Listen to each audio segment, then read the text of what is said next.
Stranger Things has always felt like finding a dusty VHS tape in the attic, something you forgot you even had until you slide it in and let it play. The whole show leans into that kind of memory. It's overflowing with nostalgia in every single scene, and that's part of why I love it. It knows exactly what it's doing and what kind of emotions it wants to achieve. It's pulling straight from 80s movies, music, pop culture, and is packaging all of that into something that feels both familiar and fresh at the same time.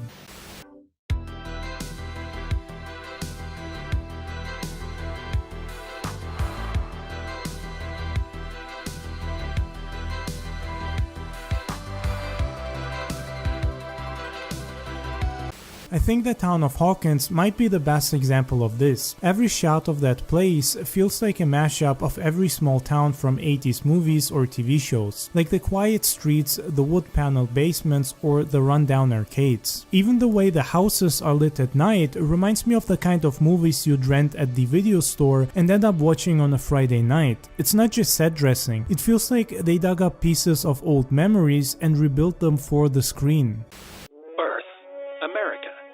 Indiana, Hawkins, a growing patriotic community, and a shining example of the American dream. I mean, seriously, the whole show feels like a mashup of every single 80s movie and cliché imaginable, while at the same time doing its own thing and being extremely original. A lot of the night shots, for example, feel like they were inspired by plenty of horror movies of that decade, but you can also see a lot of early 90s inspiration here. There is a strong Twin Peaks and X-Files feeling in a lot of the episodes, and I'd argue that these two shows had the biggest impact on Stranger Things.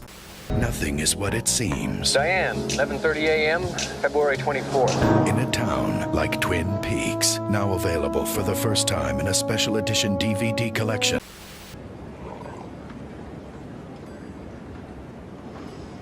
You know, this is, excuse me, a damn fine cup of coffee.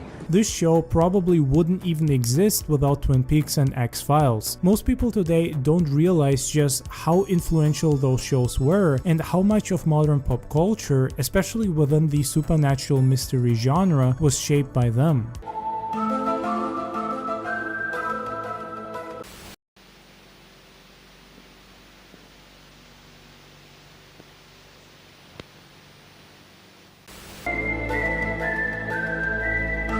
And you can see that everywhere in Stranger Things, especially with how the show handles the slow build-up of its mystery in every season. It lets you guess what's going to happen and retains this trend that was started by Twin Peaks, where everyone would gather on Friday night with popcorn and cokes just to find out what happens next.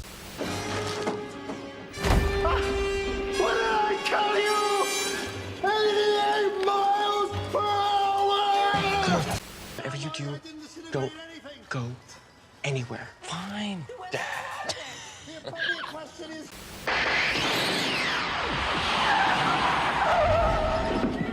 What's happening? I have no idea. I'm pretty sure that mom was trying to bang her son. Wait, the hot chick was Alex P. Keaton's mom?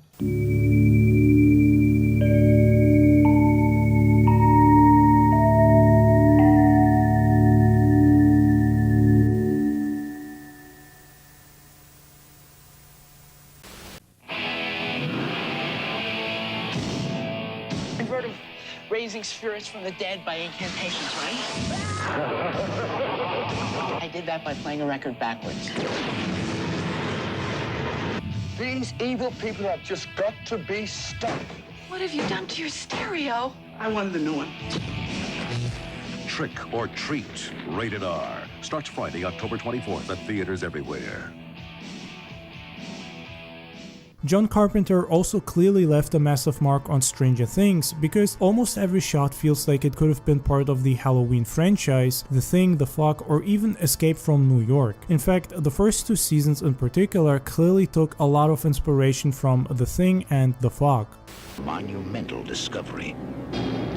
An alien creature had frozen, but not to death.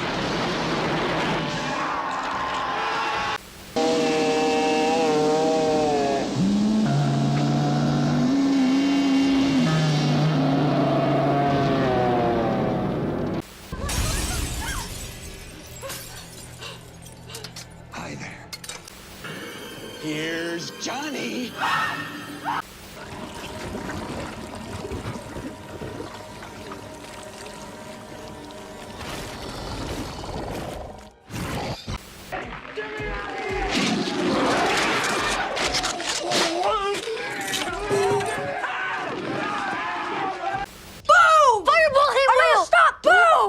Protect! It was an anger! And fireball! You gotta be fucking kidding.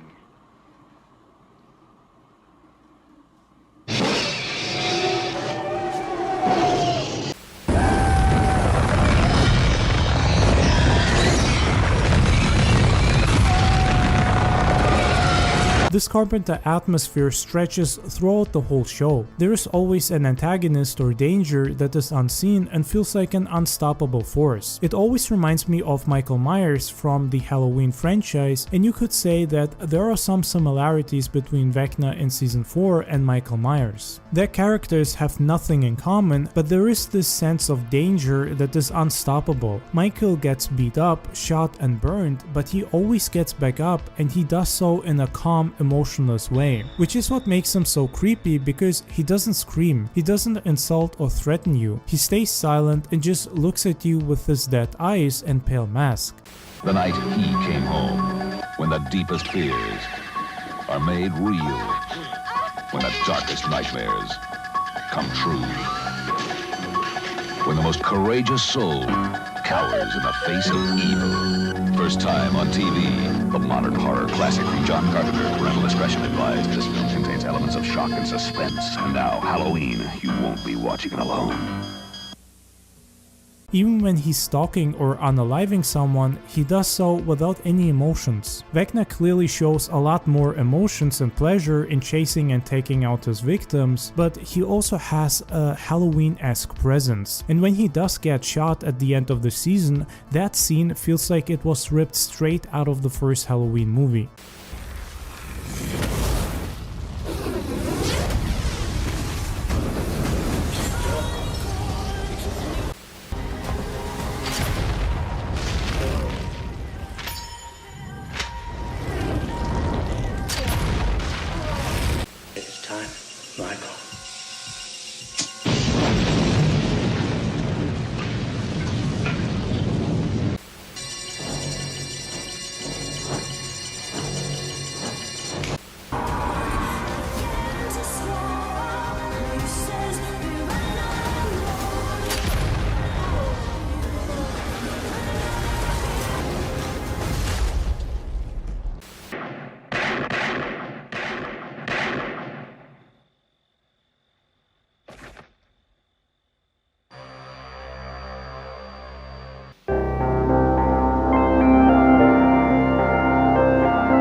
Jennifer, you've been chosen to get on the party line. It's the exciting way to meet people from all over the country. Just pick up the phone and call 1-809-544-CHAT. You can make new friends, chat with old ones, and maybe find that one really special friend 24 hours a day. Call 1-809-544-CHAT. That's 1-809-544-CHAT. Season 3 and 4 are by far the ones that are overflowing with 80s nostalgia the most, and I think it's really interesting how the Duffer Brothers managed to mix horror, humor, action, mystery, and sci-fi in such an interesting way. That's good. Just sure you don't care. I don't. Why are you winking, Steve? Stop. Steve! Aboard! Aboard!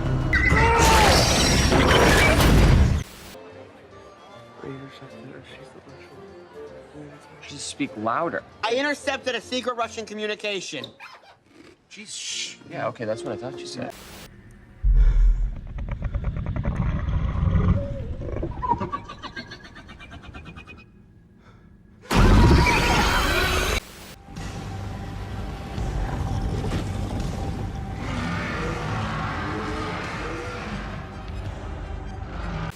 I'm sorry, who are you? Erica Sinclair, who are you? Murray Bauman. Listen, Mr. Bumman. I'm sorry, why is this 4-year-old speaking to me? I'm 10, you bald bastard. Erica! Just the facts. She's right. Everywhere down in the loins, right? Come on, lady. Show me what you got. Slow down.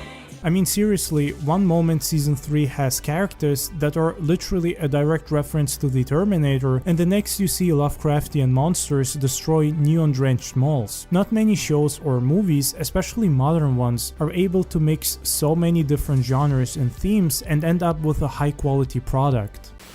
I'm not a cop. Yeah, no shit, Khrushchev. Oh, shit! Don't look at them. At me. They wait on handguns, but the rifles you can take right now. You can't do that. Wrong. Because you're a policeman. Policemen have rules. Oh, yeah. You won't hurt me. Oh, yeah? Why not? Because you're a policeman. There are rules for policemen.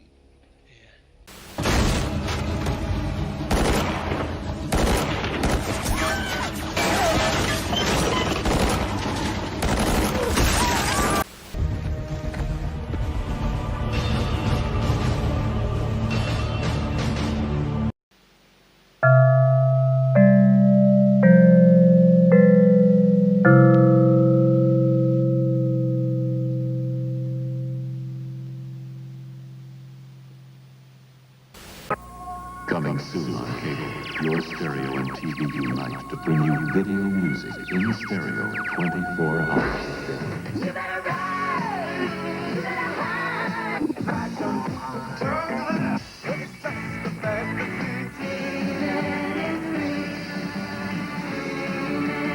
MTV Music Television in stereo. You'll never look at music the same way again.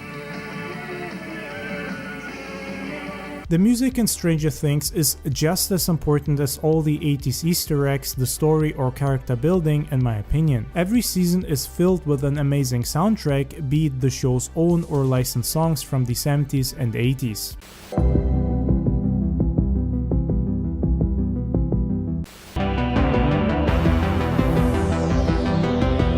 And I feel like this mix of original and licensed music makes it stand out so much because both are carefully curated. The show knows when to play its own soundtrack and when a scene should be drenched in 80s new wave and pop. The music in general is where the nostalgia hits me the hardest. The synth score feels like it could have been pulled from a Carpenter film or some forgotten B-movie soundtrack.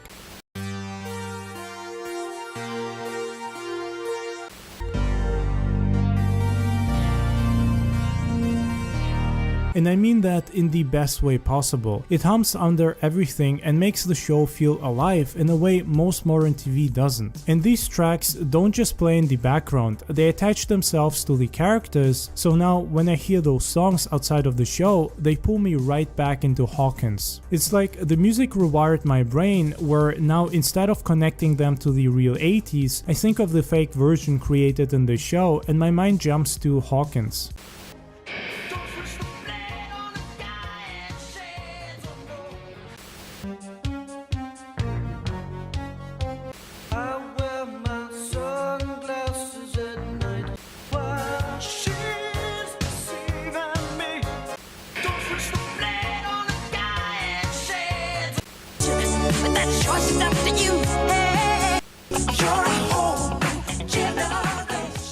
It gives me fake nostalgia, similar to how I experienced it by playing GTA Vice City, because I never grew up or experienced the 80s, and I know that a big chunk of the show's fan base hasn't been around in that decade either. And yet, I feel like in a strange, distant way, I did experience the 80s through stuff like Stranger Things or Vice City.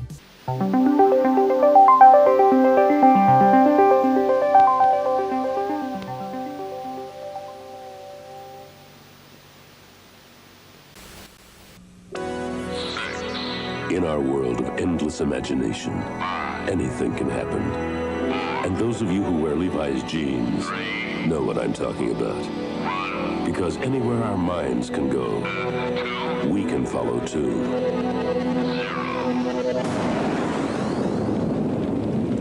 ahead, chase a dream. In Levi's jeans.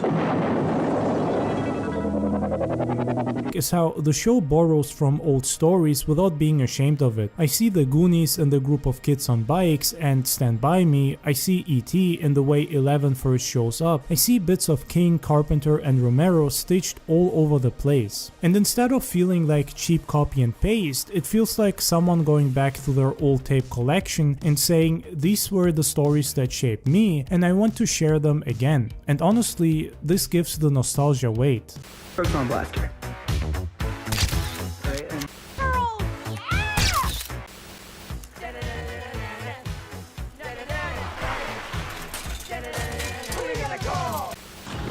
The brave, the best, the only Ghostbusters. Starring Bill Murray, Dan Aykroyd, Sigourney Weaver, Harold Ramis, and Rick Moranis. Ghostbusters, coming to save the world this summer. The spirit of Stephen King definitely haunts the show because his books, especially those that came out in the 70s and 80s, all feel like Stranger Things material. Even the characters feel wrapped up in this nostalgia, the kids with their walkie-talkies in D&D sessions, the teenagers with their mall jobs and mixtapes, and the parents who don't always know what's going on until it's too late. I think part of why it works is because those roles are so familiar. They're the archetypes from the movies and TV shows that were popular back then, but with just enough twists to make them feel fresh and original again. Let's coin up.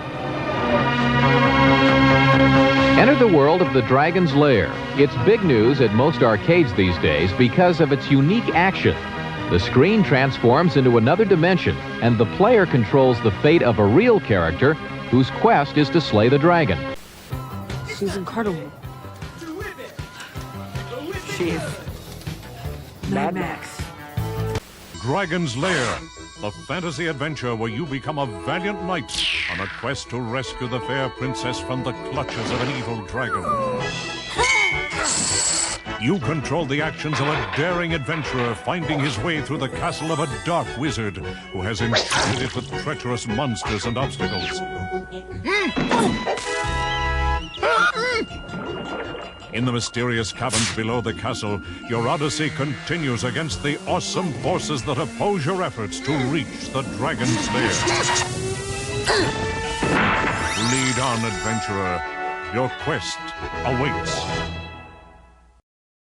It's also interesting just how much D&D shapes a lot of the themes and elements of the show. Every monster or supernatural occurrence is explained with D&D lore. If you think about it, we don't really know how these supernatural and otherworldly creatures are actually called. To me, Stranger Things leans so heavily on nostalgia because it understands how powerful memory can be. It's not just about making Hawkins look like the 80s or like the typical Stephen King small town that has to deal with scary stuff at every turn.